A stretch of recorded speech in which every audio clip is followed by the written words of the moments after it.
ತುಂಬಾ ಕಷ್ಟ. ಅಂದರೆ ಎಲ್ಲ ಇದ್ದು ಎಲ್ಲ ಇಲ್ದಿರೋ ಥರ. ಇವಾಗ ಒಂದೊಂದೇ ದಾರಿ ಅಂದರೆ ಕಾಣಿಸ್ತಾ ಇದೆ. ನಾವು ಅಂದ್ಕೊಂಡಿದ್ದೆಲ್ಲ ಆಗಿದೆ. 2ನೇ ವಾರಕ್ಕೆ 3ನೇ ವಾರಕ್ಕೆ ನಾವು ಅಂದ್ಕೊಂಡು ಏನಾಗಿದೆ ಒಳ್ಳೇದು ರಾಯರು ಕಾಯಪ್ಪ ಆಗ್ತಾರೆ, ಒಳ್ಳೇದು ಮಾಡ್ತಾರೆ.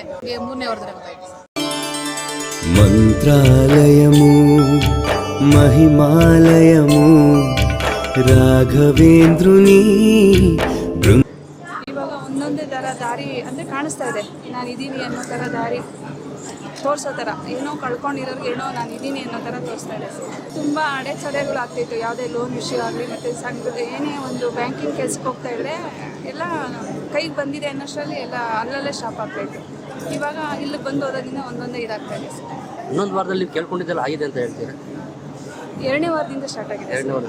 2ನೇ ವಾರದಿಂದ ಪೂರ್ತಿ ಬೆಳಕು ಒಂದು ಸ್ವಲ್ಪ ನಾನು ಇದ್ದೀನಿ ಅನ್ನೋ ಥರ ಬೆಳಕು, ಏನೋ ಒಂಥರ ಮನಸ್ಸಿಗೆ ಧೈರ್ಯ, ನಂಬಿಕೆ ಅನ್ನೋದು ನನ್ನ ಮನಸ್ಸಿಗೆ ಬರ್ತಾ ಇದೆ ಸರ್. ಏನು ಸಂಕಲ್ಪ ಮಾಡ್ಕೊಂಡ್ರಿ ಮೇಡಮ್? ಪರ್ಸನಲ್ಸ್ ಹೇಳೋಕ್ಕಾಗಲ್ಲ, ಆಗುತ್ತೆ ಅನ್ಕೊಂಡಿದ್ದೀನಿ. ಹೌದು, ಅಂದ್ರೆ ಯಾವ ರೀತಿ ಮೇಡಮ್ ಆಗುತ್ತೆ? ಅಂದ್ರೆ ಕಾಯಿ ಕಟ್ಟುವಾಗ ಕಾಯಿ ಕಟ್ಟಿ ಸಂಕಲ್ಪ ಮಾಡಿ ಮಾಮೂಲಿ ಪ್ರದಕ್ಷಿಣೆ ಎಲ್ಲ ಹಾಕಿ ಮಾಡೋದು. ಹೌದಾ? ಎಷ್ಟನೇ ವಾರದಲ್ಲಿ ರಿಸಲ್ಟ್? ನಮಗೆ 3ನೇ ವಾರದಲ್ಲಿ ಗೊತ್ತಾಯ್ತು. ರಾಯರು ಎಲ್ಲರಿಗೂ ಒಳ್ಳೇದು ಮಾಡ್ತಾರೆ, ಕಾಪಾಡಿ. ನಮ್ದನ್ನು ಯಾರು ಕೈ ಬಿಟ್ಟಿಲ್ಲ ರಾಯರು ಇದುವರೆಗೂ. ನಾವು ನಂಬಿರಲಿಲ್ಲ, ಬಟ್ ಇವಾಗ ನಂಬ್ತಿದ್ದೀವಿ ಎಲ್ಲ ಆಗಿದೆ ಅಂತ. ಚೆನ್ನಾಗಿದೆ ಸರ್, ಬಂದು ನೋಡಿ ಎಲ್ಲರೂ ಬರಲಿ, ಅದನ್ನೇ ಕೇಳ್ತೀವಿ.